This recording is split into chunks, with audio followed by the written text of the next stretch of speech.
Tito Dencio Love Stars presents Arrest Me, Captain Flores, written by Miss Aphrodite, Aurora and Captain Ezekiel Flores story.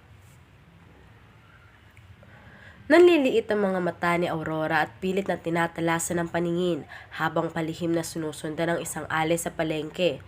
Masyadong maraming tao ang palengke at sobrang sikip, kaya naman kailangang hindi niya ito maiwala sa kanyang paningin. Mukha pa naman itong mayaman. Marahan niyang hinila pa ba ang suot na sombrero para mas lalong matabunan ng kanyang muka. May mask rin siyang suot at makapal na jacket para paglagyan sa kanyang madudukot. Ale, dito ka na! Sariwa pa tong paninda ko!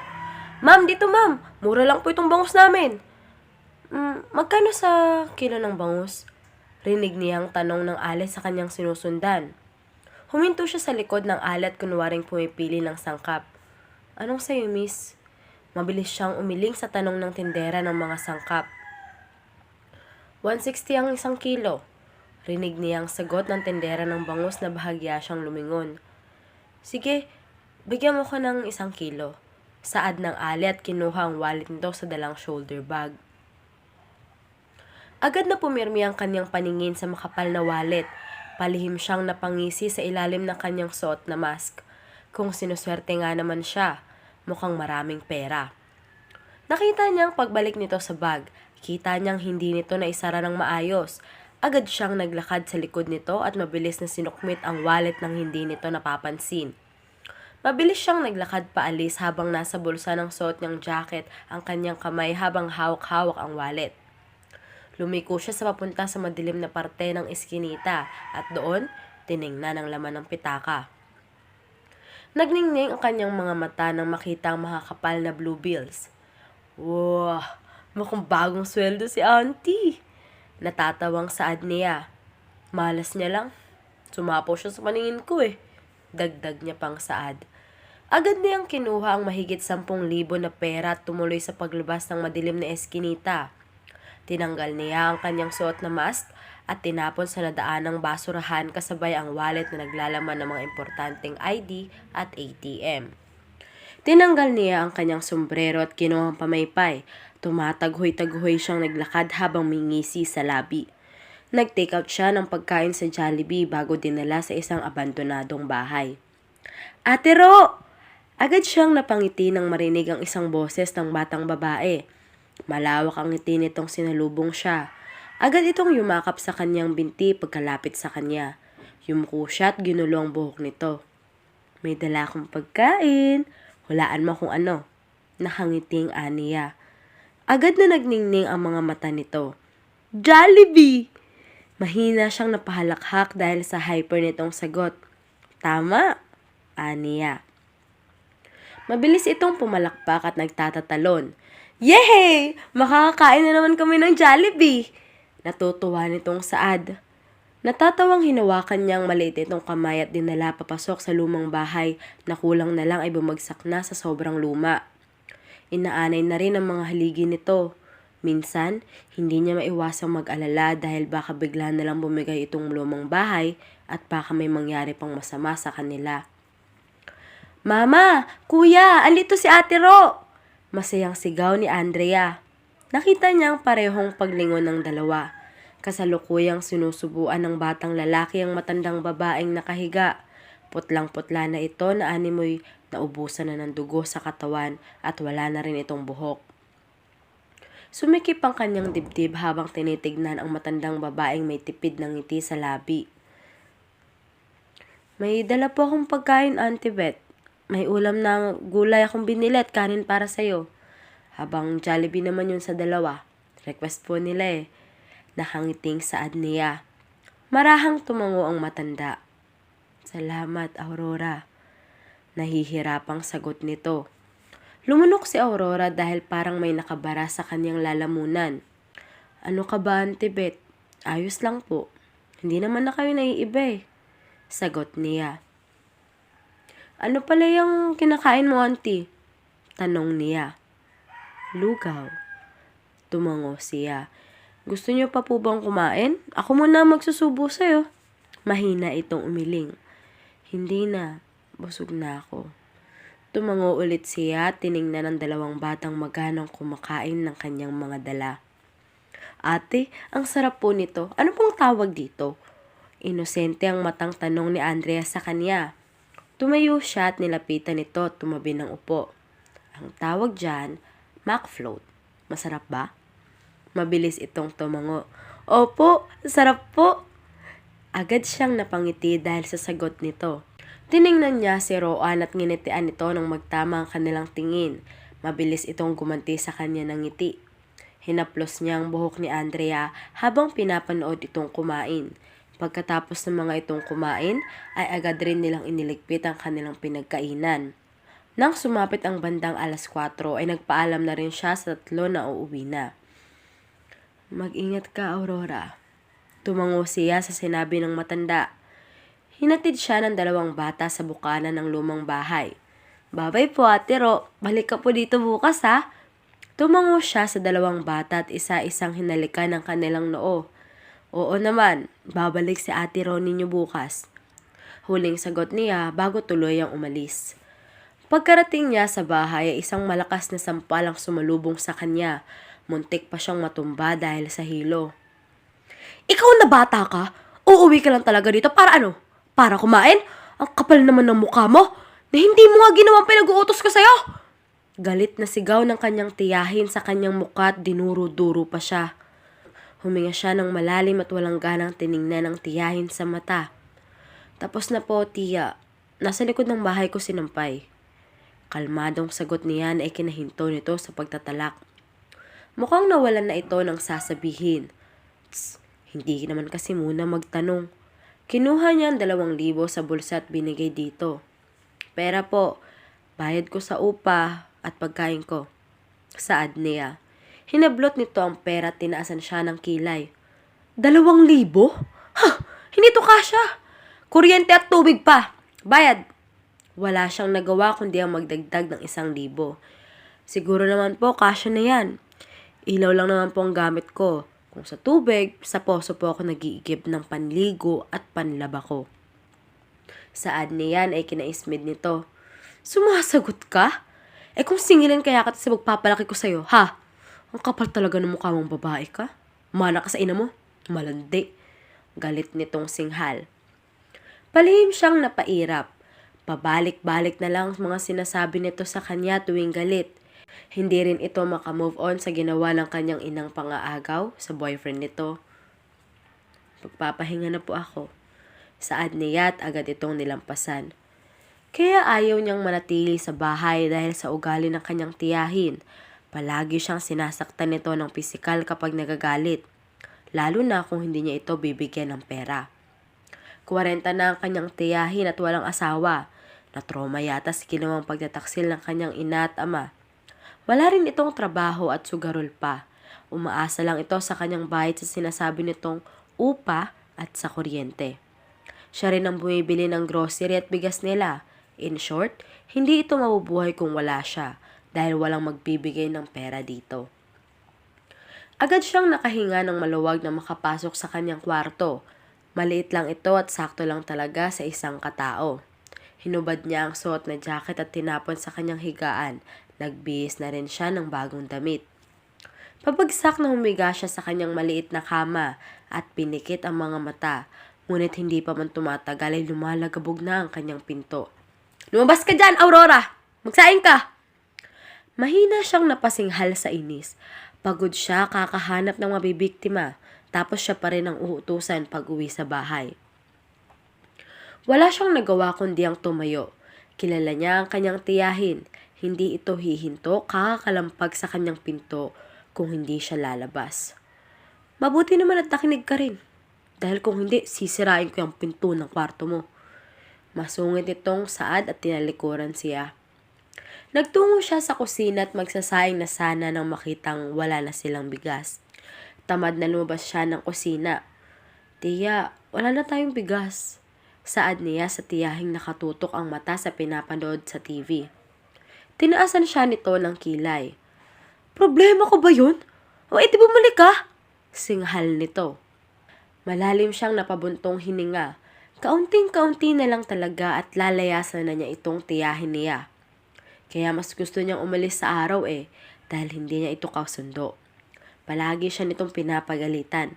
Mainit kasi ang dugo nito sa kanya. Mabuti pa yung 2 bata at si Auntie Beth ay tinuring pa siyang pamilya. Itong tiyahin niya, ginawa lang siyang bangko. Umalis siya ng bahay, dala-dala ang kanyang wallet. Wala na siyang balak bumalik ngayong gabi. Bahala na kung magutom ang tiyahin niya. "Anong sayo, miss?" Tanong ng babaeng anak ng may-ari ng karinderya. "Bigyan mo ako ng dinuguan, sinabawan na bangus at kanin," sagot niya. Tumango ito at inasikaso ang kanyang order. "Heto na, miss." Saad nito kalaunan. Nagpasalamat siya at inabot na rin agad ang kanyang bayad. Magana at tahimik siyang kumain mag-isa hanggang sa nagsidatingan ng mga estudyante kaya nagkaroon na ng ingay. Minadali niya ang kanyang pagkain dahil naririndi na siya sa ingay. Pagkatapos niya ay agad siyang umalis sa karinderya. Umupo siya sa isang sementong upuan sa gilid ng kalsada. Marami ang mga estudyanteng nakaupo at naghihintay ng masasakyan pa uwi. Sumandal siya at pinag-cross ang mga braso at pinikit ang mata. "Wow, mukha siyang manika. Ang liit ng mukha at ang tangos pa ng ilong." Rinig niyang bulong ng isang babae. "Oo nga nakakainggit.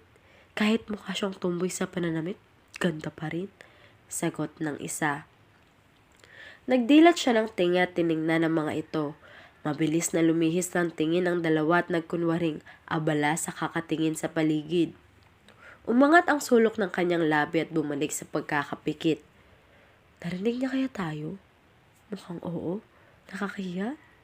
Pero totoo naman talagang mukha siyang manika. Pinakinggan niya lang ang bulungan ng 2 batang babae at hindi na nagmulat ng mata. Umalis rin agad ang 2 kalaunan nang makahanap ng masasakyan. Ganun rin ang ibang estudyante. Ngayon ay siya na lang mag-isa. Malalim siyang bumuntong hininga at tumitig sa kawalan. Sa 22 taon niyang pananatili sa mundo ay parang may kulang. Parang may kulang sa kanya na hindi niya matukoy kung ano. Tumayo si Aurora at umalis. Nang makarating sa paroroonan ay tahimik siyang pumasok sa lumang bahay. Sa kanyang pagpasok ay nakita niyang mahimbing na tulog ng 3. Tumingin siya sa kanyang relong pambisig. 6:00 pa lamang ng gabi ngunit tulog na ang mga ito. Nagkibit balikat siya at tumabi kay Andrea. Hinalikan niya ito ng noo, gayon din si Reo. "Good night." Mahinang bulong niya at pagkatapos ay pinikit ang mga mata. Kinabukasan ay nagising siya sa isang ingay ng pagkakalaglag. Tiningnan niya kung ano yun. Napailing siya nang makitang mariing nakapikit na si Andrea habang nakahiga na sa lapag ang isang plywood. Dumilat ito at tiningnan siya. Napanguso na makitang nagising siya. "Sorry po, Ate Ro." Nakangusong hingi nito ng tawad. Nginitaan niya ito. "Ayos lang." Marahang sagot niya at tumayo. "Pagpasensyahan mo na si Andrea, Ro." Nagising ka tuloy. Hinging pa umanhin ni Auntie Beth. Nilapitan niya at marahang hinaplos ang buhok. "Wala yun, Auntie. Hindi naman siguro sinadya ni Andrea yun." Sagot niya. Ngumitoy ito sa kanya at sinabi, "Ang bait mong bata." Saad nito. Nakokonsensya niyang kinagat ng mariin ang kanyang pang-ibabang labi. Kung alam lang siguro nito ang kanyang ginawang pangdudukot, ay baka paglitan siya nito. Tumango na lamang siya bilang tugon. Bibili lang po ako ng agahan natin, Auntie." Saad niya. Tumango ito kaya umalis na siya. Tinungo niya ulit ang karinderyang kanyang kinainan kagabi at bumili ng agahan. Sari-saring gulay, bale 50 na kanin, kaldereta, paksiw at 4 na bottled water. Saad niya. Sige po, hintayin mo lang po saglit. Umupo siya sa kanyang inupuan kagabi at naghintay saglit. Ito na po, miss. Tipid niya itong nginitin at nagbayad. Habang pauwi ay nakita niya ang isang lalaking nakatalikod sa kanya. Nakita niya ang wallet nitong nakasuksok sa bulsa. Kinagat niya ang kanyang pang-ibabang labi. Kumakati ang kanyang kamay. Gusto niyang nakawin ang wallet nito kaso wala siyang dalang mask at cap. Luminga siya sa paligid upang humanap ng mapagbibilhan. Agad nagliwanag ang kanyang mata at napangisi. Mabilis niyang tinungo ang tindahan ng isang Muslim at bumili ng cap at mask. Agad niya itong sinuot at nilingon na nakatayong lalaki. Agad siyang naglakad patungo dito at sinadya niya itong banggain. What the fuck? Inis nitong mura. Yumuko siya. Pasensya na po, hindi ko po sinasadya. Hinging tawad niya kunwari. Nang tuluyang makuha ang wallet ay agad siyang tumalikod paalis. Wait. Mabilis siyang napahinto nang marinig ang boses nito. Agad siyang sinalakay ng kaba nang maramdaman ang paglapit nito sa kanya. Bumigat ang kanyang paghinga nang nasa kanyang harapan na ito. Sa lubong ang makapal nitong kilay. Mabilis siyang napasinghap nang tanggalin nito ang kanyang suot na cap. Mariin siyang napalunok ng titigan nito ang kanyang muka. Tanggalin mo yung mask mo. Utos nito. Mariin niyang kinuyom ang kanyang kamao sa kanyang bulsa. Lakas loob niyang tinuhod ito at mabilis na tumakbo. Rinig niya pa ang malakas nitong mura. Punyeta! Agad siyang napangisi ng makalayo. Humihingal siyang huminto sa pagtakbo. Kinuha niya ang wallet sa kanyang bulsa at tiningnan ang laman. Napaawang kanyang bibig na makita ang makapal na pera. Ngunit nanlaki din ang kanyang mga mata at siya'y nanigas na makita ang isang tsapa. Putang ina, pulis! Nanlalaki ang mga mata niyang saad. Mariin niyang pinikit ang kanyang mata. Kung minamalas ka nga naman, Aurora. Pulis pang dinukutan mo. Problemado niyang saad. Di bale? Hindi naman siguro na ako nakilala. Agad niyang kinuha ang pera at pikit matang tinapon ang wallet na naglalaman ng tsapa at mga importanteng cards. Agad siyang umalis at bumalik sa lumang bahay. Pagdating niya ay agad silang kumain ng agahan. Wala sa sariling nilunok niya ang pagkain. Parang kahirap nitong lunukin. Bakit kasi pinairal niyang kakatihan ang kanyang kamay? Ayan tuloy, pulis ang nadukutan niya. Ngayon, kailangan niyang ilagan ng mga pulis. Mariing napamurang binatang pulis na si Ezekiel. Namimilipit siya sa sakit ng kanyang gitna dahil sa pagtuhod na ginawa ng babae sa kanya. Nagngit-ngit ang kanyang ngipin sa galit at tumulis ang kanyang tingin. Don't let me catch you because I will lock you up forever in jail! You already robbed me tapos sinuod mo pa yung gitna ko. Pinapangako niya sa sarili na hahanapin niya ang babae at ikukulong. Hindi niya ito hahayaang manatiling palaboy-laboy at mambibiktima na naman. Mainit ang ulo ng binatang pulis na bumalik sa headquarters, kaya nagtatakang ibang mga pulis na nasa headquarters din. Mainit yata ang ulo ni Sir. Mahinang saad ng isang pulis na rinig niya naman. Nakita niya sa kanyang peripheral vision ang pagsiko ng isa. Tumahimik ka, baka ikaw ang bugahan ni Sir. Saway nito. Salungat ang kilay niyang nilingon ng dalawa. Agad ang mga itong tumayos ng upo at sumaludo. Sir, good morning sir. Seryoso ang mukhang bati sa kanya. You are not paid to gossip. Back to your work. Singhal niya. Mabilis na kumilos ang dalawang pulis at sinimula ng trabaho. Binuksan niya ang pinto ng kanyang opisina at pumasok. Niluwagan niya ang kanyang necktie at umupo sa kanyang swivel chair. Sinimulan niya ang kanyang trabaho habang mainit pa rin ang ulo. Inutusan niya na rin ang 5 pulis na mag-supervise sa parte ng palengke at hanapin ang isang babaeng may mahabang tuwid na buhok na nakasuot ng mask. Iginuhit niya pa ang mukha nito at binigay sa inutusang pulis. Plano rin niyang bumalik mamaya sa pinangyarihan upang personal na hanapin ang babaeng nagnakaw ng wallet niya. Bukod sa pera, ay nandun rin ang kanyang importanteng ID at tsapa. Pagkatapos ng kanyang trabaho ay agad siyang tumungo sa palengke. Habang naglilibot ay nanliit ang kanyang mga mata nang may mahagip siyang isang pamilyar na bagay. Kunot ang noong nilapitan niya ang dalawang bata na naghahalongkat sa basurahan. Hawak ng isang bata ang isang kulay na itim na wallet na hula niya sa kanya. Bata, maaari ko bang hingin ng pitakang yan? Pagmamayari ko yan ninakaw lang ng isang babae. Aniya pagkalapit. Mukhang natakot ito sa kanya dahil agad nitong ibinigay ang pitakat bago nagtatakbo paalis. Umiling siya. Parang masama ang tingin ng mga tao sa kanilang mga pulis dahil palaging takot ang mga ito sa kanila. Binuksan niya ang wallet at tiningnan ang laman. Nakahinga siya ng maluwag na makitang kumpleto pa ang kanyang mga ID at nandun rin ang tsapa. Mukhang ang pera lang talaga niya ang kinuha nito. Ilang araw nang hindi muna nandukot si Aurora dahil nakita niya mga nakapwestong pulis sa palengke. Baka pulis na naman ang kanyang matsyempohan at tuluyan siyang mahuli at makulong. Aurora! Kailan mo balak lumabas dyan sa kwarto mo, ha? Ilang araw ka nang hindi nagbibigay sa akin ng pera. Wala na akong pagsugal sa madyong! Rinig niyang sigaw ng kanyang tiyahin sa labas ng kanyang kwarto. Umikot ang kanyang mata sa ere. 2 araw na siyang hindi lumalabas ng kanyang kwarto. Bumili lang siya ng kanyang makakain at maiinom. Hinayaan niyang magutom ang kanyang tiyahin at ilang araw na rin siya nitong kinukulit at nanghihingi ng pera. Wala naman siyang maibigay dahil ang huling perang nadukot niya ay hinati niya kay Auntie Beth para meron ang mga itong pambili ng pagkain. Hindi siya sumagot at hinayaan lang itong kalampagin ng pinto. Aurora! Kapag hindi ka pa talaga lumabas dyan, sisirain ko itong pinto mo. Makikita mo talaga! Nawawalan ng pasensya nitong sigaw. Tamad siyang tumayo at marahas na binuksan ang pinto.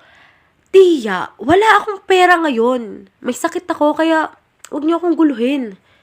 Nangihina kunwari niyang saad. Pinungay niya ang kanyang mga mata para magmukhang totoo. Wala akong pakialam kung may sakit ka o kung mamatay ka man. Basta bigyan mo ako ng pera ngayon din. Pagdedemand nito na ikinaingos niya. Wala nga, tiya. Sa susunod na araw, kapag nakabalik na ako sa trabaho. Pagtatapos niya sa usapan at pinagsarahan nito ng pinto. Abay, bastos ka talagang bata ka, ha? Siguraduhin mo lang na Aurora. Mabibigyan mo ako ng pera sa susunod na araw dahil kung hindi, papalayasin kita dito. Umiikot ang kanyang mata sa ere. Ikatutuwa ko pa kung mangyari yun. Bulong niya sa hangin at hindi na pinakinggan ang maingay na bibig ng tiyahin. Kinabukasan ay naisipan ni Aurora na bumalik na sa dating gawain. Iiwasan niya na lang ang mga pulis at hindi siya gagawa ng kalokohan na malapit sa pinagsastandbayan ng mga pulis. Ate, pahinging pera. Napalingon siya sa 3 batang madudungis nang hingian siya nito ng pera. Humugot siya ng 100 sa kanyang bulsa. O ito, hatiin niyo yan. Walang lamangan ha. Nakangiting saad niya sa ilalim ng suot niyang mask. Masiglang tumango ang batang inabutan niya ng pera. Natutuwang ginulo niya ang buhok nito bago hinayaang umalis kasama ang 2 bata. Napaayos siya ng tayo na makita ang mag-inang bumaba sa isang magarang sasakyan. Mom, why are we here? This place is disgusting and the smell is so kadiri. Tumaas ang kanyang kilay dahil sa sinabi ng dalagita. Ew! Puno ng pandidiri ang mukha nito habang tinataboy ang nagliliparang langaw. Annalyn, don't be dramatic. Natural lang itong mabahong amoy because we're in a wet market. Katwiran ng ina. Umirap ang dalagita at tinakpan ng ilong. My God, Mommy, I hate this. Bakit pa kasi dito mo pa naisipang bumili ng vegetables? We can buy it naman in the mall, right? May market naman doon, so why here? Maarte nitong reklamo. Bumuntong hininga ang ina at umiling. Because I want here. Pagtatapos nito sa usapan. Walang nagawa ang dalagita kundi ang sumunod sa ina. Iniirapan nito ang mga taong nakasalubong at ang mga nakatingin. Sinalubong niya ito at sinandyang manggain. Agad niyang hinawakan ang palapulusuhan nito at palihim na tinanggal ang lock ng suot nitong bracelet at pagkatapos ay nilagay sa kanyang bulsa. What the fish? Damn you bitch! Don't touch me! Galit nitong sigaw sa kanya sabay tulak. Muntik na siyang matumba dahil sa lakas ng pagtulak nito. Mabuti na lamang at naibalanse niya ang kanyang katawan. "Are you blind?" Galit pa rin itong sigaw. Tumango siya at humingi ng tawad. "Pasensya na, miss, pasensya na." Mahina ang boses niyang saad at palihim ng umisi. "Annalyn, stop it! Hindi niya sinasadya yun!" Suway ng ina ng dalagita. Agad na nagpapadyak sa inis ang dalagita. "Mom, she purposely did it!" Pangangatwiran nito. "I said stop it." Galit na suway ng ina at pagkatapos ay nilapitan siya. "I'm so sorry on behalf of my daughter, miss." Nakagat niya ang kanyang pang-ibabang labi dahil sa labis na konsensya. Tipid siyang tumango at pagkatapos ay mabilis na umalis bago pa nila malaman ang kanyang ginawang pagnanakaw sa bracelet ng anak nito. Agad niyang sinanla ang bracelet. Hindi na siya nagulat ng mahal ito dahil alam niyang hindi magsusuot ng peke ang babaeng iyon, lalo na't maarte at parang spoiled. Kumita siya ng 50,000, kaya malaki ang kanyang ngiti. Mabilis siyang pumunta sa lumang bahay para bisitahin ng mag-ina. Bumili rin siya ng pagkain ng mga ito. Sa kanyang pagdating, ay nakita niya si Andrea sa bukana ng pinto na nakaupo at nasa magkabilang pisngi ang kanyang mga kamay. "Anding!" Tawag niya. Mabilis itong lumingon sa kanyang gawi. Lalaki ang singkit nitong mga mata. Mabilis itong tumayo at masaya siyang sinalubong. "Ate Ro!" Malawak siyang napangiti nang yakapin siya nito. "Pasok tayo sa loob." Aniya at hinawakan ang kabilang kamay nito. "Bumili po pa kayo ng Joby, Ate Ro?" Inosente ang mata nitong tanong sa kanya. Tumango siya. "Oo, bumili ako. Alam ko namang paborito ninyo ni Kuya Roan ang Jollibee eh." Nadatnan ni Aurora si Auntie Beth na nakihina pa rin nakahiga habang nasa tabi nito si Roan. Pinapaypayan ang ina. Napatitig sa Aurora sa batang si Roan. Sa edad na 7 ay naging matured na ito. Ito ang una niyang nakilala. Nalilimos ito na una niyang makita. Ngunit sa sumunod na araw ay nagulat na lamang siya na naging mandurukot na ito. Dahil sa awa ay naisipan niya itong tulungan. Pero dahil maliit lang ang sahod niya sa pagiging janitress, ay sinubukan niya na ring mandukot. Kasama niya si Roan. Pero nang masanay na siya ay pinahinto na niya ito at siya nang nagpapatuloy hanggang ngayon. "Ate Ro," may tipid ng ngiti sa labi nitong tawag sa kanya nang magtama ang kanilang tingin. Nilapitan niya ito at mahigpit na niyakap at pinatakan ng halik ang noo. "May pagkain ako dito. Kumain na ba kayo?" Tanong niya. Umiling ito. "Hindi pa po ate," sagot nito. Tumango siya. "Sakto pa lang dating ko. Kumain ka na dun at ako na muna magkapapay kay Auntie Beth." Saad niya. Tumango ito at pinigay sa kanyang pamaypay. "Maraming salamat sa lahat, Ate Ro." Pasasalamat nito out of nowhere. Matamis nitong nginitian at ginulo ang buhok. "Ano ka ba? Wala yun. Pamilya ko kayo, kaya gagawin ko ang lahat para sa inyo." Nakangiti niyang saad. Namasa ang mga mata nito at mahigpit siyang niyakap at mahinang umiyak sa kanyang dibdib. Nagangat siya ng tingin upang ibalik ang namuong luha sa kanyang mga mata. Ramdam niya ang bigat sa bawat hikbi nito na ikinadurog ng kanyang puso. "Hindi ko po kaya ang lahat kung wala kayo," humihikbi nitong sabi. Agad niyang hinagod ang likod nito at paulit-ulit na hinalikan ng noo. "Lagi mong tatandaan na andito lang ako palagi. Isang tawag mo lang. Darating si Ate Ro." Saad niya. Humiwalay ito sa kanilang yakapan at pinunasan ng mga luha. Tinulungan niya na rin ito at hinalikan sa noo. "Kumain ka na. Ako na dito." Tumango ito at lumapit sa kapatid na ngayon ay magkanang kumakain. Kinuha niya ang pamaypay at sinimulang paypayan ng payapang natutulog na matanda. May sakit na lang cancer si Auntie Beth at nasa stage 3 na ito. Putlang-putla na ang katawan at wala na rin itong buhok.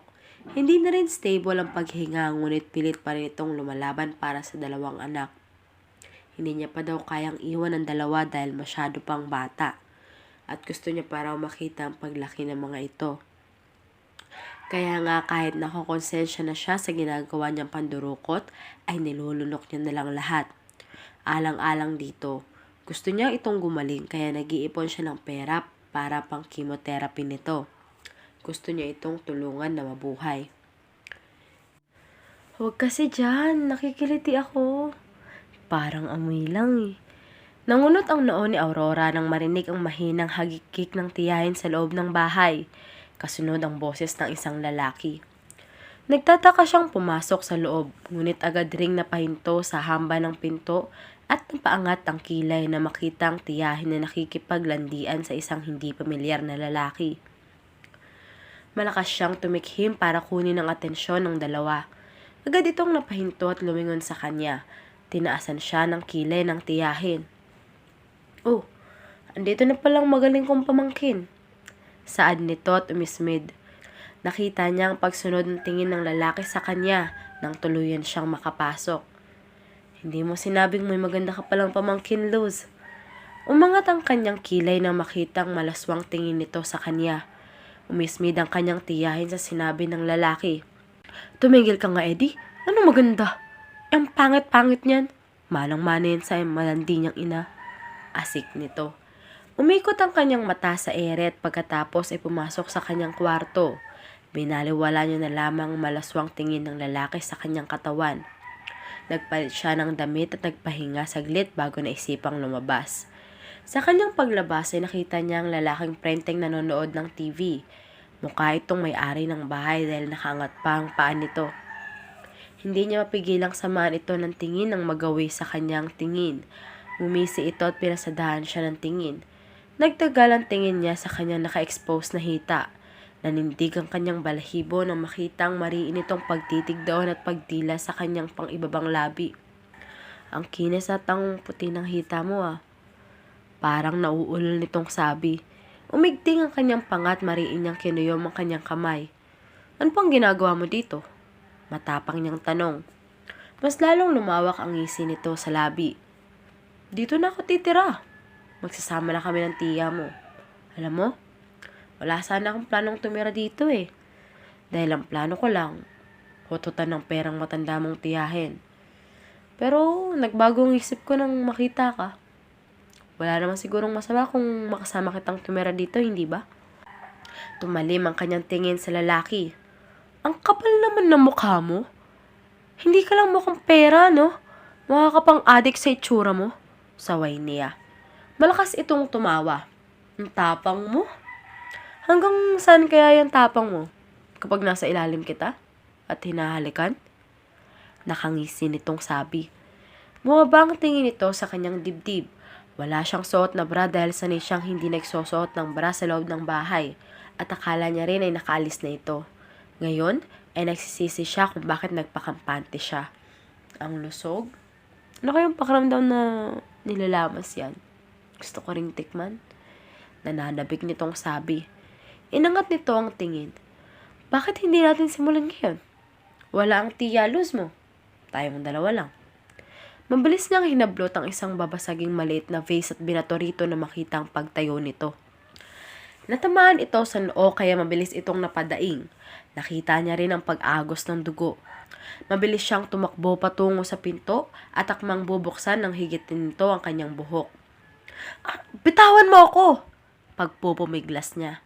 Malakas siya nitong hinila at binalibag kaya nang hihina siyang napahiga.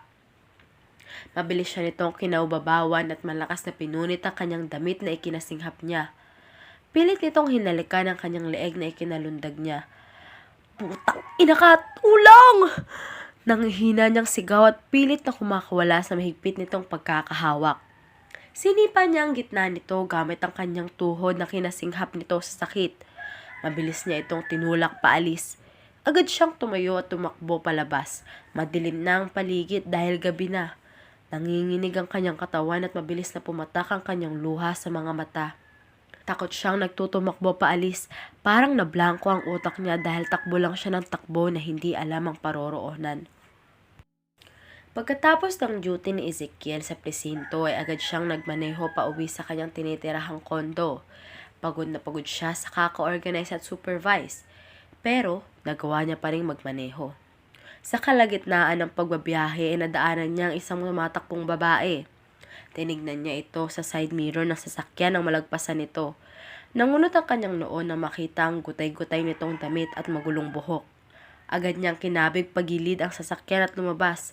Sinalubong niyang wala sa sariling babae. "Miss?" Pukaw niya.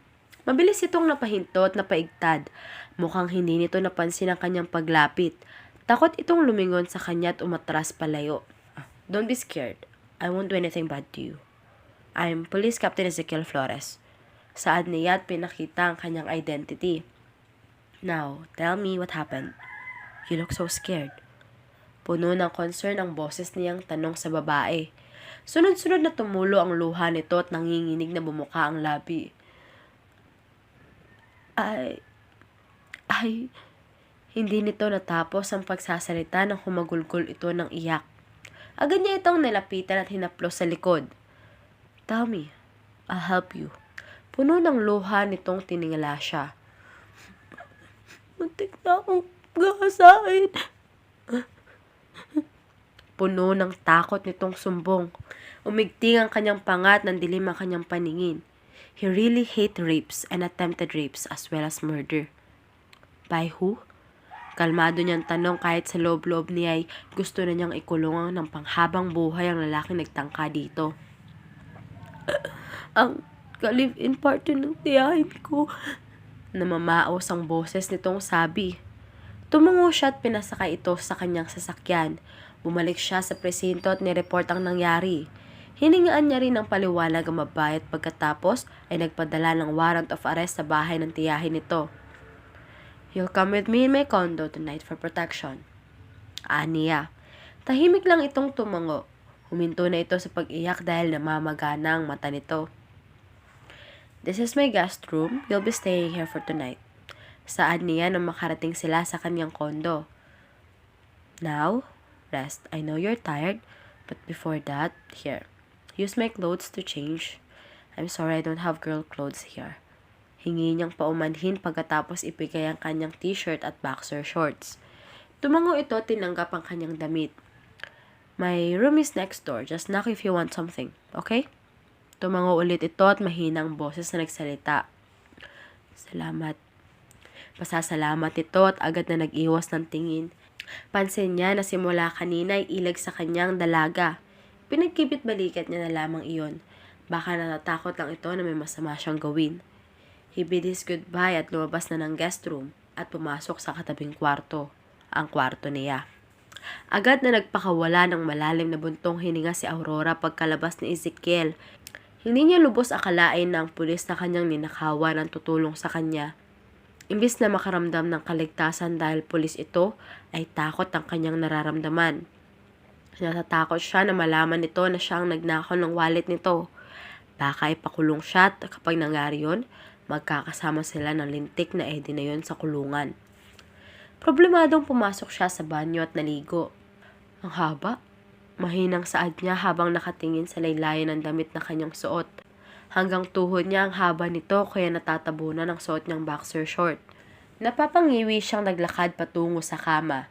Wala siyang suot na underwear kaya napaka-uncomfortable sa pakiramdam. Binagsak niya ang kanyang katawan at tulalang tumitig sa kisame. Hindi niya alam ang kanyang gagawin. Natatakot na siyang bumalik sa bahay. Dahil sa lalim ng kanyang iniisip, ay hindi na malaya nakatulog na pala siya. Nagising na lamang siya kinabukasan dahil sa malalakas na katok. Naiiritang bumangon siya at pasabog na binuksan ang pinto. "Bakit?" Pampungas-pungas ang mata niyang tanong na mabuksan ang pinto. "Wash your face at pagkatapos pumunta ka na sa dining room. Sa ibaba. Hihintayin kita doon." Mabilis niyang naimulat ng malaki ang kanyang mga mata nang maalalang wala pala siya sa bahay. Mahina siyang tumikhim at nag-init ang mukha at tumango. "Sige," nahihiya niyang sagot. Tumango ito at tumalikod. Mabilis niyang sinara ang pinto. Agad niyang tinampal ang kanyang noo dahil sa kahihiyang ginawa niya. "Nakakahiya ka, Aurora." Mariin niyang kastigo sa sarili. Mabilis siyang pumasok sa banyo at naghilamos. May nakita siyang toothbrush na hindi pa ginagamit kaya ginamit niya ito upang mapag-toothbrush. Malakas siyang tumikhim pagkapasok sa dining room. Agad nitong binaba ang newspaper at ang suot nitong salamin sa mata. Ang hat nitong tignan. Nagmumukha itong striktong professor. "Have a seat." Ani nito at minuwestra ang isang silya. Kahit nag-aalinlangan ay mupo pa rin siya. May pagkaing nakahanda na sa mesa. Napalunok siya ng maamoy ang mabangong amoy ng pancake. Parang nagutom siya bigla. You can eat. Saad nito. Mukhang napansin yata nito ang kanyang sunod-sunod na paglunok na mula ang kanyang pisngi sa hiya. Grabing kahihiyan to, Aurora. Lihim niyang saad sa kanyang utak. I want to tell you something. Panimula nito nang ikinalingon niya rito. Sobrang seryoso ng mukha at boses nito kaya alam niyang seryoso ang sasabihin nito. You'll be staying here with me because we haven't caught the person you say that almost raped you. When the police that I ordered arrived in your house, they said he was gone. They only found your aunt. Imporma nito. Mabilis na bumalik ang kanyang takot sa katawan. Bumigat ang kanyang paghinga at nanginig ang kanyang kamay. But don't worry, I promise you na mahuhuli namin ang taong yun at paparusahan. For now, manatili ka lang dito sa loob ng kondo ko for your safety. Pangako nito sa kanya. Pero kahit anong gawin niyang pagpapakalma sa kanyang sarili, ay hindi niya pa rin maiwasang manginig sa takot. Takot siya dahil baka balikan siya nito. At takot siya dahil baka matupad talaga nito ang balak sa kanya. Napakurap-kurap siya at napatitig sa mukha ni Ezekiel.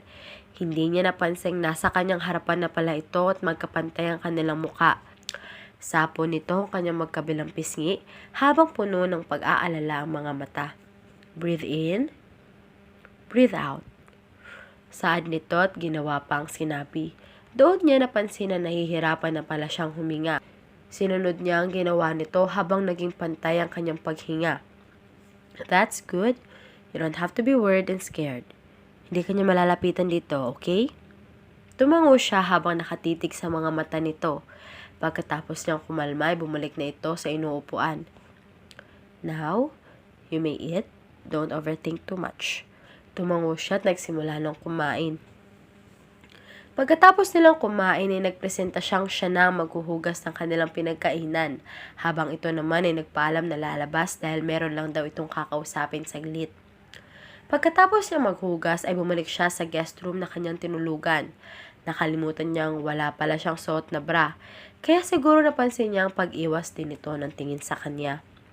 Uminit ang kanyang pisngi sa hiya. Sobrang dami na ng kahihiyang natamo niya ngayon. Any update? Tanong ni Ezekiel sa kausap na nasa kabilang linya.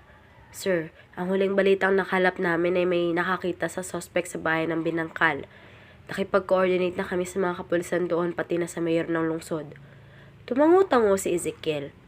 Disappointed man dahil hindi pa nahuhuli ang taong muntik nang gumahasa sa dalaga, ay iniintindi niya pa rin ang sitwasyon. Mahirap hanapin ang taong ayaw magpahanap. Pero naniniwala siyang sooner or later ay mahuhuli rin nila ito. Good.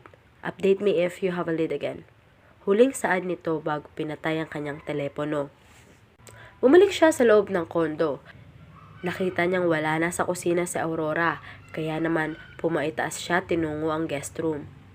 Kumatok siya ng 3 beses. Agad na bumukas ang pinto at bumungad sa kanyang paningin ang magulong buhok ng dalaga. Bakit? Namamaos ang boses nitong tanong. Hula niya ay nakatulog to. Mahina siyang tumikhim. I'm going out. Do you want me to buy you something? Tanong niya. Umiling ito. Wala. Pero huminto ito at kinagat ang pang-ibabang labi. Tumaas ang kanyang kaliwang kilay. What? Nahihiya siya nitong tiningnan. Pwede bang humingi ng pabor? Pwede bang bumili ka ng masustansyang pagkain at dalhin sa ibibigay kong address? Tiningnan niya ito ng mariin sa mata. Pilit na binabasa ang nasa utak nito. Nangingiusap siya nitong tiningnan. Sumusukong nagmuntong hininga siya. Alright. Agad na sumupil ang totoong ngiti ni Aurora na ikinatigil ni Ezekiel. Simula kagabi ay ngayon niya lamang nakita ang ngiti ng babae. He was so stunned to see her genuine smile. Maraming salamat. Kapag may nakita kang batang babae o di kaya lalaki, sabihin mo na ipinapabigay ko. Promise, babayaran kita kapag naging ayos ng lahat. Sabi ni Aurora. Tumango siya kaya mas lumawak ang ngiti nito. Thank you. Maraming salamat talaga. Natutuwang pasalamat nito. Small thing. I'm going ahead. Paalam niya. Tumango ito at kumaway sa kanya bago sinara ang pinto. Umangat ang sulok ng kanyang labi at napailing. Huminto siya sa isang restaurant at pinili ang sinabi nitong masustansyang pagkain bago nagpatuloy sa pagmamaneho. Nangunot ang kanyang noon nang makita ang isang abandonado at lumang bahay. Sira-sira na ang bubong nito at inaanay na rin ang mga haligi. Is this really the place? Naguguluhan niyang tanong. Gayunpaman ay bumaba siya ng sasakyan dala ang kanyang pinamili. Sino po kayo? Muntik nang mapatalon si Ezekiel sa gulat nang bigla na lang may batang sumulpot sa kanyang tabi. Mahina siyang tumikhim. I'm Ezekiel. I'm here to give you this food. It's from your, Napahinto siya dahil hindi niya alam kung kaano-ano ito ng babae. It's from Aurora. Sabi na lamang niya. Napakamot batok ang batang babae. Hindi po kita naiintindihan, kuya eh. Napapikit ng mata si Ezekiel. Bakit niya ba nakalimutang bata ito? At hindi lahat ng bata ay nakakaintindi ng Ingles. Nandito ako para iabot to sa'yo. Galing to kay Aurora. Aniya. Nanlaki ang mga mata nito. Kay Ate Ro po ito? Masayang tanong niya.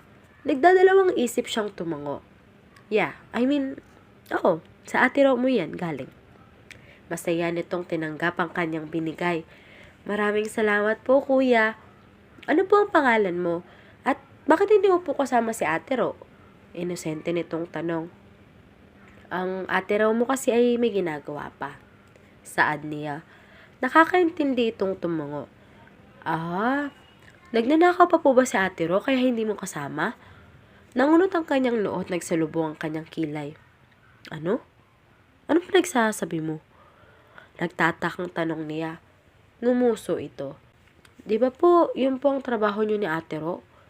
Ang magnakaw para magkaroon ng pera? Inosenteng nitong tanong. Nagulat siya sa kanyang nalaman. Sa mukha ng dalagay parang hindi nito magagawang sinasabi ng bata. But they said, kids don't lie. Mabilis siyang umiling. No kid, masama magnakaw. Hindi mo pwedeng gawin yun.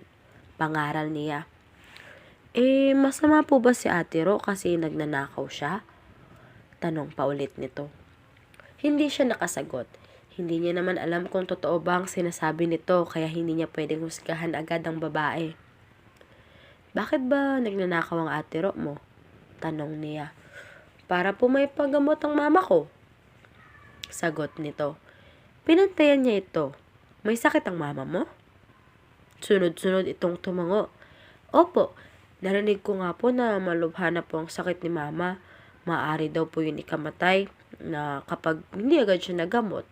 Malungkot nitong sabi. He felt bad for the kid. Ang bata-bata pa nito para mawalan ng ina. He took a deep breath and asked again. Kapatid mo ba si Ate Ro? Marahan niyang tanong. Umiling ito. Hindi po. Tinutulungan lang po kami ni Ate Ro. Pero sabi niya po, ate na po namin siya ni Kuya Roan ko. Sagot nito. Tumango siya at ngumiti. Umayo siya ng tayo at ginulo ang buhok nito. Magpakatatag ka, bata. Huwag mong bigyan ng sakit ng ulo ang mama mo. Siya, aalis na ako. Paalam niya. Nakangiti itong tumango. Okay po, mag-iingat ka po, Kuya Ezekiel. He smiled and nodded his head. Malalim siyang napaisip sa sinabi ng bata habang nagmamaneho patungo sa presinto. Bigla niyang naalala ang babaeng nagnakaw ng kanyang wallet. Bigla siyang napahinto nang maalalang magkapareho ang buhok ng babaeng nagnakaw ng kanyang wallet at ang babae na nasa kanyang kondo ngayon. Humigpit ang kanyang kapit sa manibela at nagtagis ang kanyang panga. Kung totoo man ang kanyang hinala, ay hindi niya alam kung ano ang magagawa niya sa dalaga. Hanggang ngayon, ay galit na galit pa rin siya sa ginawa nitong panunuhod sa kanyang gitna. It's like a nightmare. Gabi-gabi niyang napapanaginipan ang ginawa nito sa kanyang pinakainiingatan. Sumaludo siya sa nakasalubong na pulis nang sumaludo ito sa kanya. Nagpatuloy siya sa pagpasok sa presinto at pinuntahan ng mga pulis na kanyang inutusan sa paghuli sa taong muntik ng manggahasa. Any update? Tanong niya pagkapasok. Sumaludo ang mga ito. Nakita na po ito ng mga pulis sa lungsod ng Binangkal. Binabantay na po nila ito. Hindi mo na sila gumawa ng hakbang habang hindi pa nakakuha ng go signal sa itaas. His brows knitted. We haven't they caught him yet. Will they wait for a go signal at the top until he escapes? Tell them to catch him as soon as possible before he runs away. Malamig ang boses niyang utos. Mabilis na kumilos ang isang pulis at agad na may tinawagan. Yes sir, huliin niya po ninyo. Utos nito nakausap sa kabilang linya. Tumango-tango ito bago binaba ang cellphone kalaunan. Sir, gumawa na po ng aksyon ng mga pulis na nagmamanman dito. Hintayin na lang po natin ma-turn over dito sa atin. Tumungo siya at pinuri ang mga ito bago umalis at bumalik sa kondo. Nakabalik ka na pala. Nabigay mo ba? Nakangiting tanong sa kanya ni Aurora. He stared at her deeply. Bakit? Nauutal ang boses nitong tanong. Hindi siya sumagot at mariin lang itong tinitigan. Napunta ang kanyang tingin sa mahaba at tuwid nitong buhok. Parehong-pareho sa buhok ng babaeng nagnakaw sa kanya. May problema ka ba sa buhok ko? Nagtataka nitong tanong. Nagngit-ngit ang kanyang pangang nag-iwas ng tingin at pagkatapos ay walang salitang nilagpasan ito. He don't know how to act in front of her. Hindi niya rin maiwasang mapaisip kung paano siya nito nagawang harapin matapos ang ginawa nito sa kanya. Napuno ng pagtataka si Aurora nang lagpasan lang siya ni Ezekiel. Hindi niya alam kung bakit ito nagkaganon. Kinagat niya ang kanyang pang-ibabang labi dahil sa sobrang pag-aalala. Baka may nangyaring hindi maganda sa pinanggalingan nito. Kinagabihan ay kumain silang dalawa ng tahimik. Tanging tunog lamang ng kubyertos ang nag-iingay sa buong hapag. Pasulyap-sulyap siya dito. Seryoso lang ang mukha nito habang kumakain. Panimula niya. Sumulyap ito saglit sa kanya bago binalik ang tingin sa kinakain. May problema ba? Pagtatanong niya. Hindi siya nito sinagot kaya nahihiyang nagbaba siya ng tingin. Stop talking. Just eat. Malamig na saad nito na halos ikabaliktad ng kanyang sikmura. Nagangat siya ng tingin nang makitang pagtayo nito. I'm going upstairs. Finish your food bago ka pumaitaas. Sagot nito bago tuluyang lumabas sa dining area. Bumagsak ang kanyang tingin sa kanyang pagkain at bumigat ang kanyang paghinga. Hindi siya sanay na tinatrato siya nito na parang hangin. Nahihirapan niyang nilunok ang kanyang pagkain kaya natagalan siyang matapos. Kahit wala na siyang gana, inubos niya pa rin lahat dahil baka ano pang masabi nito. Pagkatapos niyang kumain, ay mabilis niyang hinugasan ng pinggan bago pumaitaas. Malalim ang kanyang isip na napatitig sa nakasarang pinto ng kwarto nito. She heaved a deep breath bago binuksan ang kanyang pinto at pumasok sa loob. Ano ba kasing nangyari? Naguguluhan niyang tanong at umupo sa kama. Hindi siya mapakali kakaisip kung ano ang problema. Hindi matahimik ang kanyang isip hanggat hindi niya malalaman kung bakit naging malamig ang pakikitungo nito sa kanya. May nagawa ba akong masama? Tanong niya ulit sa sarili. Ano ka ba, Aurora? Ang dami mo kayang masamang ginawa tapos magtatanong ka pa. Dahil sa sobrang pag-iisip ay nakatulog na lamang siya. Kinabukasan ay wala na siyang nadatnan. Tanging sticky note na nakadikit sa likod ng kanyang pinto ang kanyang nakita. Mawawala ako ng 3 araw. Magluto ka na lang ng pagkain mo. And don't go outside. It's too dangerous. Ezekiel. Basa niya sa sulat. Tinuklop niya ito at nilagay sa study table na meron sa guest room. Nanatili sa Aurora mag-isa sa condo unit nito. Ngayon ay mag-4 na araw na simula na magpaalam ito sa sulat na mawawala ng 3 araw. Labis ang kanyang pag-aalala na baka may nangyaring masama dito. Bagay na ikinakatakot niya. Hindi pwedeng manatili lang ako dito. Ani niya sa sarili. Mabilis siyang nagbihis at agad na umalis. Tutungo siya ngayon sa presinto upang magtanong kung nandun na ba ito. Pababa na siya ng kondo nang biglang may humilas sa kanya, sabay takip ng panyo sa kanyang bibig. Dahil sa gulat ay nalanghap niya ang matapang na amoy ng panyo. Unti-unting gumagsak ang talukop ng kanyang mga mata hanggang sa mawalan siya ng malay. Nagising na lamang si Aurora na nakatali na ang parehong kamay at paa sa silya. Agad siyang nagpumiglas sa takot. Mabuti naman at gising ka na. Mabilis siyang napalunok sa takot na makita ang taong muntik nang gumahasa sa kanya. Mas lalo siya nagpupumiglas nang lumapit ito sa kanya. Huwag kang lalapit. Sabi huwag kang lalapit eh. Nanginginig sa takot niyang sabi. Naging mabilis ang kanyang paghinga at nanlalamig ang kanyang kamay.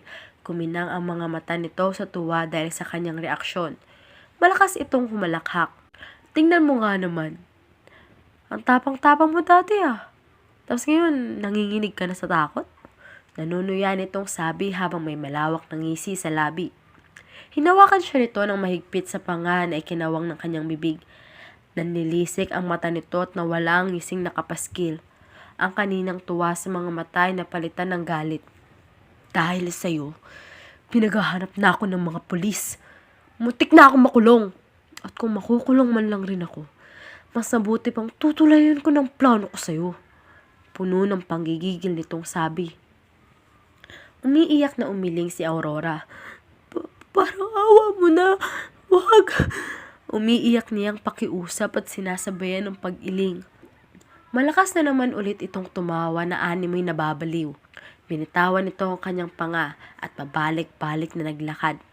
Sumisinghot ito at ginulo ang buhok habang patuloy pa rin sa pagtawa. Mas lalo siyang natakot dahil sa pinapakita nito.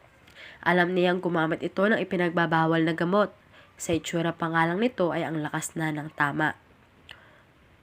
Darating na ang mga pulis.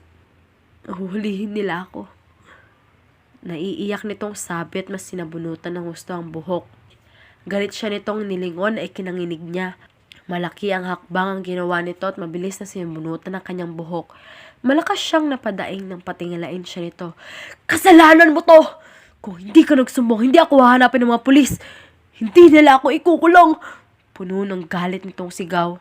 Tumalisik ang laway nito sa kanyang muka kaya napapikit siya. Malakas siya nitong binigyan ng sampal sa mukha na ikinasinghap niya.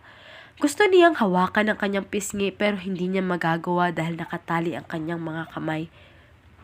Malakas siyang humagulgol ng iyak na ikinagalit nito ng husto. Sinampal ulit siya nito sa kaliwa.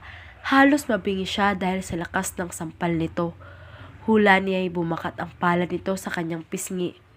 Tumahimik ka, punyeta! Singhal nito at mahigpit na hinawakan ang kanyang buhok. Dinuroan nito ang kanyang mukha na ikinasinghap niya. Huwag mo akong kinagalit kung ayaw mong patayin kita ng tuluyan. Madilim nitong banta. Pinigilan niya ang sariling magpakawala ng malakas na iyak dahil baka mas lalo itong magalit. Iniwan siya nito kalaunan sa isang madilim at abandonadong silid. Humagulgol siya ng iyak habang tinitiis ang sakit at hapdi ng kanyang namamagang pisngi. She cried her lungs out hanggang sa wala na siyang mailabas na luha. Namamaos ang kanyang boses at nanunuyot ang kanyang lalamunan. Madilim ang silid na kanyang kinaroroonan at walang bintana. Hindi niya matukoy kung anong oras na. Palagay niya'y maggagabi na. Ilang oras din siyang nakatali sa silya. Kumukulo na rin ang kanyang tiyan sa gutom at nanghihina ang kanyang katawan dahil sa kakaiyak. Naubos lahat ng kanyang lakas. Pagod at kulang sa tulog si Ezekiel na makauwi siya sa kondominium. Ilang araw na ang kanilang ginawang paghahanap sa suspect na si Eddie. Nakatakas ito sa ginawang paghuli ng mga pulis sa lungsod ng Binangkal. Ngayon ay mas pinaigting nila ang seguridad dahil baka mabiktima na naman ito ulit. Ngayon ay mas pinaigting nila ang seguridad dahil baka mabiktima na naman ito ulit. Pagkapasok niya sa kondo ay ang tahimik na salang sumulubong sa kanya. Siguro'y tulog na si Aurora dahil malalim na ang gabi. Umakyat siya sa itaas at pumasok sa kanyang kwarto. Hinubad niya ang kanyang uniforme at mabilis na naligo. Pagkatapos niyang maligo at magbihis ay agad siyang humiga sa kanyang kama at natulog. Kinabukasan, pagkatapos niyang maghilamos ay kinatok niya ang pinto ni Aurora. Aurora? Salubong ang kilay niyang tawag at sinabayan ng pagkatok. Aurora, open the door please. Mas malakas niyang tawag. Salubong ang kilay niyang pinihit pabukas ang pinto. Bahagya siyang natigilan nang hindi ito nakalak. Agad siyang pumasok at hinanap si Aurora sa kabuuan ng kwarto. "Aurora? Where are you, Aurora?" Tawag niya pero walang sumasagot. Mabilis siyang lumabas sa kwarto at bumaba. Hinanap niya ito sa kusina, dining room at sa sala. Pero wala na ito. Kinakabahang napahimas siya sa kanyang panga. Mabilis niyang tinungo ang CCTV room at tiningnan ang kahapon na footage. Nangunot ang kanyang noo nang makitang paglabas nito sa kanyang kondo. Hanggang doon lang ang kanyang nakita dahil hindi na konektado ang labas na CCTV sa kanyang kinabit na CCTV sa loob ng kanyang kondo. "Sir, bawal po kayo dito." Pigil sa kanya nang nagmomonitor ng CCTV sa buong building. Pinakita niya ang kanyang tsapa kaya tumango ito at pinapasok siya. "Tingnan mo ang kahapong kuha sa labas ng Unit 24. Utos niya na agad nitong sinunod. Nakita niya ang paglabas ni Aurora sa kanyang kondo. "Hanapin mo ang babaeng yan sa lahat ng CCTV footage." Utos niya. Nakita niya ang pagsakay at paglabas nito sa elevator. Mabilis siyang napaayos sa pagdukwang na nakita ang paghila ng kung sino dito at pagtakip ng panyo sa bibig. Nanliit ang kanyang mga mata at pilit na kinikilala ang lalaking may gawa. "Zoom it." Utos niya. Agad na sinom ng lalaking taga-monitor ang CCTV. Nagtagis ang kanyang panga nang makita ang isang skull tattoo sa pulsuhan ng lalaki. Confirmed. Nakuha ni Eddie sa Aurora. Mabilis siyang umalis sa CCTV room at nagmamadaling kinontak ang kanyang mga tauhang pulis. "Find that scumbag Eddie right now!" Ngit-ngit ang ngipin niyang galit sa utos. "Sir, kasalukuyan naman po natin siyang Fuck that! You need to track him down as soon as possible. Hawak niya ngayon ang biktima." Nauubusang pasensya niyang utos. "Yes sir, right away sir." Mabilis niyang binaba ang kanyang cellphone at pinasok sa bulsa. Agad niyang pinasibad paalis ang kanyang sasakyan. "We need to conduct an operation as soon as possible. The victim is with him. Hindi tayo nakakasiguro kung maayos lang ba ito sa kami ng suspect. And worst, baka ginawa na ito ang balak sa babae." Tumalim ang kanyang tingin sa kaibigang nagsasalita sa harap. Hindi niya kayang isipin ang sinabi nito. Baka kapag nangyari yon, ay tuluyan na niyang mapatay ang lalaki. They're conducting and planning the operation quickly dahil nasa delikadong sitwasyon ng buhay ni Aurora. They can't afford to lose their victim, lalo na siya. After their planning, ay agad silang tumungo sa lugar kung saan nagtatago ang suspect na si Eddie. May nakakita daw dito sa isang tindahan, bumili ng pagkain at sigarilyo. "We don't need many companions. Baka matunugan niya pa at makatakas if he noticed that many men are scattered around." Seryoso ang kanyang boses at walang emosyon ang kanyang muka. "Jenny, you're coming with us." Saad niya sa kasamang pulis. "Yes sir!" Tumango ito at tumingin sa apat pa na pulis. "The 6 of us will go there. Jenny will be the first to act." Saad niya at tinapunan ulit ng tingin ng babaeng pulis na maiging nakikinig sa kanyang plano. "Act like you're lost and you don't know where's the way back. And when you get the opportunity to catch him, do it. We are here to back you up." Aniya. Tumango ito. "Copy that, sir." "Good. Now that we are all settled, get your butts up and let's get moving." Tumayo ang lahat at mabilis na kumilos. Kasama niya si Jenny sa kanyang sasakyan habang patungo sa lokasyon ng suspect. "Be careful. Huwag kang magpakampante." Paalala niya. Nang makarating sila sa lokasyon ay mabilis silang pumwesto sa kanilang spot na pagtataguan. Sinenyasan niya si Jenny na katukin ng pinto. Nakita nila ang ginawang pagkatok ni Jenny at ang pagbukas ng pinto. Nakita niya ang paghagot nito ng tingin sa babae. Umungat ang sulok ng labi nito nang makita ang naka-expose ng tiyan ni Jenny. "Anong kailangan mo, miss?" May pagnanasa sa mata nitong tanong. Hello, Pogi. Magtatanong lang sana ako kung saan daan papunta sa bayan. Bago lang kasi ako rito at mukhang naligaw yata ako." Matamis ang ngiti sa labi ni Jenny na tanong. Luminga-linga sa paligid ang lalaki bago binalik sa kaharap ang tingin. "Bakit hindi ka muna pumasok sa loob? Doon natin pag-usapan." Alok nito. Ikaw lang ba mag-isa dito, Pogi? Baka kapag pumasok ako dyan, makita ng asawa mo, kalbuhin ako. Nakangusong saad naman ni Jenny. Mabilis na umiling ang lalaki. Nako, ako lang mag-isa dito. Wala akong asawa. Malawak ang ngisi nitong sabi. Tumungo naman si Jenny. Sige. Nilawakan ng lalaki ang pagbukas ng pinto. Nang papasok na si Jenny, malakas nitong sinikmuraan sa tiyan ng lalaki. Napaluhod ito at napadaing. Mabilis silang lumabas sa kanilang pinagtataguan at agad na tinulungan si Jenny na padapain ito at posasan. Watch him. I'll be the one to find Aurora inside. Utos ni Ezekiel. Tumungo ang kanyang kasama at kinapkapan ng lalaki at kinuha ang kutsilyong nakasuksok sa tagiliran nito.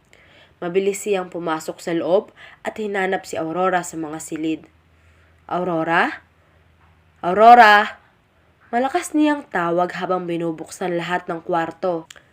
Aurora, it's me, Ezekiel. Come on, talk! Naiinip niyang saad. Nabuksan niya lahat ng kwarto ngunit hindi niya ito mahanap. God damn it, Aurora! Where are you? Malakas niyang sigaw, ngunit wala siyang nakuhang sagot. Galit siyang lumabas at mabilis na nilapitan ang lalaki at binigyan ng paulit-ulit na suntok sa muka. Where the fuck did you bring her? Galit niyang sigaw. Lumalabas na ang ugat sa kanyang leeg at sa kanyang braso sa galit. Dumura ito at tinawanan siya. Hindi mo siya mahahanap. Kung makita mo man, baka patay na yon. Nahihirapan nitong sabi sabay tawa. Dahil sa kanyang galit ay binugbog niya ito at hanggang sa mawalan ng malay. Sir, tama na yan sir.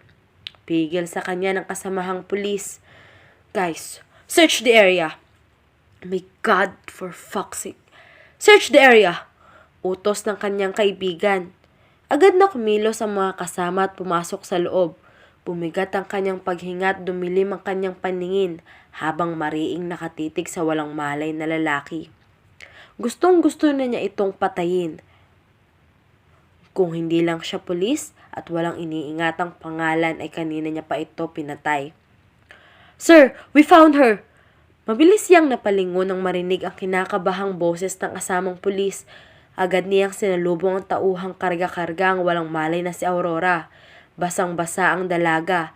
Inagaw niyang walang malay na si Aurora at siyang nagkarga. Maraming pasa ito sa mukha at nagkukulay itim na. Nakita namin siya sa loob ng isang drum, sir. Puno ng tubig habang parehong nakatali ang kamay at paa. Walang malay. Napatingin siya sa pulsuhan nitong may hulma ng tali. Nagtagis ang kanyang panga sa sobrang galit. Ipasok niyo na sa loob ng kulungan yon. Mabilis niyang utos bago sumakay sa sasakyan, dala ang dalaga at mabilis na pinasibad paalis. Mabilis siyang nakarating sa ospital sa bilis ng kanyang pagpapatakbo. Agad na inasikaso ng mga doktor ang dalaga. Ginamot nila ang natamong pasa at sugat sa labi ni Aurora. I promise, hindi na makakalaya ang taong yun. Pangako niya sa natutulog na si Aurora at hinaplos ang buhok nito.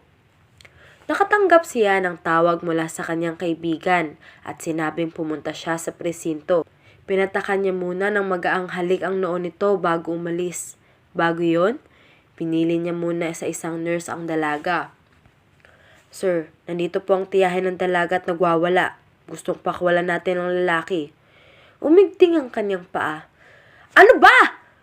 Papakwalan niyo ba ang boyfriend ko o hindi? Walang kasalanan ang boyfriend ko! Ma'am, hindi nga po pwede. Muntik nang gahasain ng lalaki yan ang pamangkin mo. Wala akong pakialam. Kahit papatayin niya ang litseng babaeng yun, kasalanan na rin naman niya. Inaakit ng boyfriend ko. Nagtagis ang panga ni Ezekiel sa galit ng marinig ang sinabi ng tiyahin ni Aurora. Hindi siya makapaniwalang may ganitong tao pa rin pala. What's the commotion? Malamig niyang tanong. Sir, tiyahin po ni Aurora.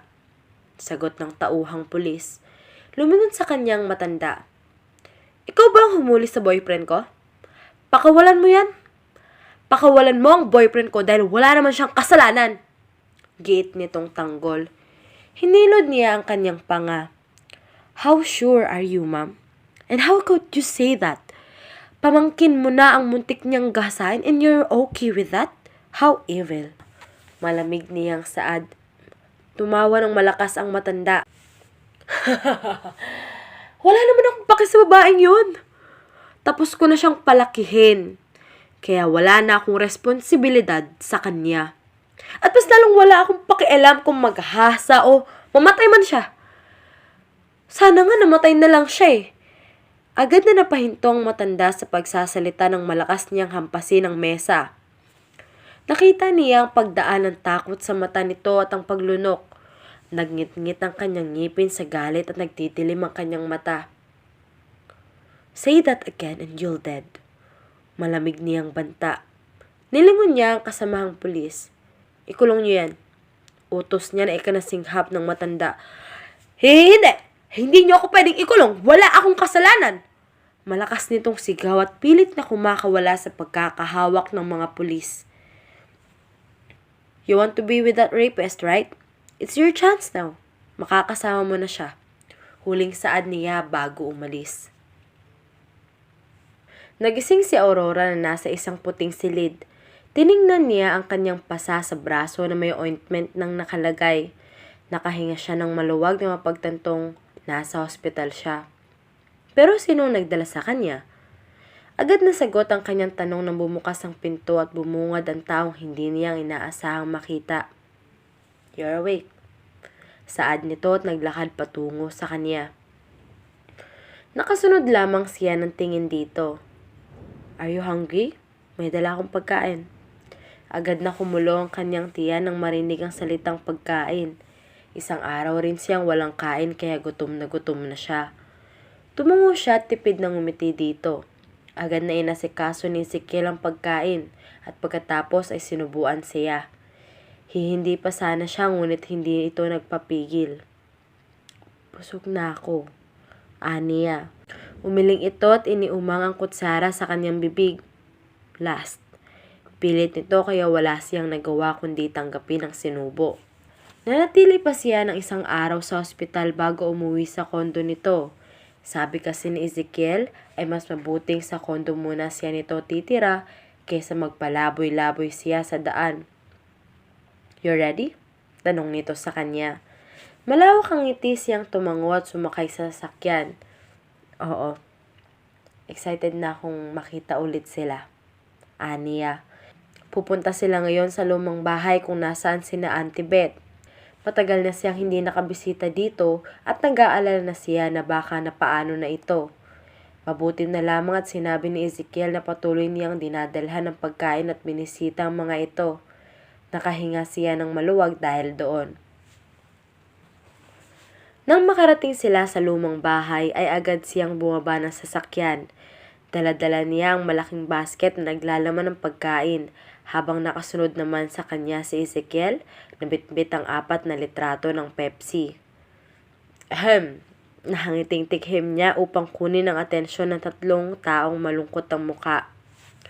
Sabay na napalingon ang 3 sa kanya. Nanlaki ang mga mata ng 2 bata habang unti-unti namang napangiti ang ginang. Ate Ro! Oo, ate! Umiiyak na tawag sa kanya ni Andrea. Agad niya itong niyakap na mahigpit pati na rin si Roan. Namiss ko kayo! Naiiyak niyang sabi. Parehong hinalikan niya ang 2 sa noo at ginulo ang buhok. Namiss ka din po namin, Ate Ro, sabi ni Roan habang nakangiti sa kanya. Pagkatapos humiwalay ng 2 sa kanya, ay si Ezekiel naman ang niyakap ng mga ito. Habang siya naman ay nilapitan ng ginang. Humingi siya ng paumanhin sa matagal niyang hindi pagbisita. Wala iyon. Pero nag-alala kami sa'yo. Mabuti na lamang at nandito ang binatang si Ezekiel. Palagi niyang pinapaalala sa amin na maayos ka lang. Nakangiti nitong sabi. Marami pa silang pinag-usapan, kaya naman hanggang sa kanilang pagkain ay sobrang ingay nila. Marami rin kasing tanong ang 2 bata, lalong-lalo na si Andrea, na pinaka-close niya. Nanatili pa sila roon hanggang hapon. Uuwi na po kami, Auntie Beth, Andrea at Roan. Paalam ni Aurora sa tatlo. Balik po kayo ni Kuya Ezekiel, ate Tumungo siya. Oo naman, babalik kami ng ate Ron ninyo. Sagot ni Ezekiel at pinalibot ang braso sa kanyang bewang. Nagulat siya dahil doon, kaya hindi niya maiwasang manigas. Lumakas rin ang pintig ng kanyang puso at nag-init ang kanyang pisngi. Oy, si Ate Ro, nagbablush! Asar naman sa kanya ni Andrea na mas lalong ikinainit ng kanyang pisngi. Ha? Hindi kaya. Tanggi niya at sinabayan pa ng pag-iling. Mahinang tumawa si Ezekiel sa kanyang tabi na ikinatungo niya sa hiya. Huwag niyo nang tudyuin ang ate Ron ninyo. Tingnan niyo, mas lalong namumula ang pisngi. Natatawang tudyo sa kanya ni Ezekiel. Agad siyang napanguso at sinaman ito ng tingin. Sapakin kita diyan Inis niyang saad na mas lalong ikinatawa nito. Hinapit siya nito palapit at hinaplos ang kanyang pisngi. Don't be angry. It makes you ugly. But even if you're ugly, I still love you. Mabilis siyang napakurap dahil sa pagkabigla. Akmang magsasalita na sana siya nang humarap ulit ito sa mga bata. Bagay ba kami ni ate Ro nyo? Nakangiti nitong tanong. Hindi niya maalis ang tingin sa binata. Nabibigla siya dahil sa tanong nito. Kinikilig na mahinang napatili si Andrea. Opo, Kuya Ezekiel. Bagay na bagay po kayo ni Ate Ro. Pakasalan niyo na po siya. Mabilis siyang napalingon kay Andrea dahil sa huling sinabi nito. Andrea? Hindi ganun kadali yun Suway niya. Nakita niya sa kanyang peripheral vision ang paglingon ni Ezekiel sa kanya. Paano mo naman nasabi, Andrea? Napalingon siya dito. Nakita niya ang seryosong mukha nito habang nakatitig sa kanya na ikinalunok niya. Ano bang pinagsasabi mo? Kinakabahan niyang tanong. Malalim na huminga si Ezekiel at walang emosyon siya nitong tinignan. Aurora, I have something to tell you. I know everything. I know na ikaw ang nagnakaw ng wallet ko at tumuhod sa, my middle part. Agad siyang namutla sa sinabi nito. Sobrang lakas ng pintig ng kanyang puso sa kaba na mamawis rin ang kanyang noo. Don't you know how much I hate you? I even curse you for being so angry. I said, when I see and recognize that person, I will arrest her and imprison her forever.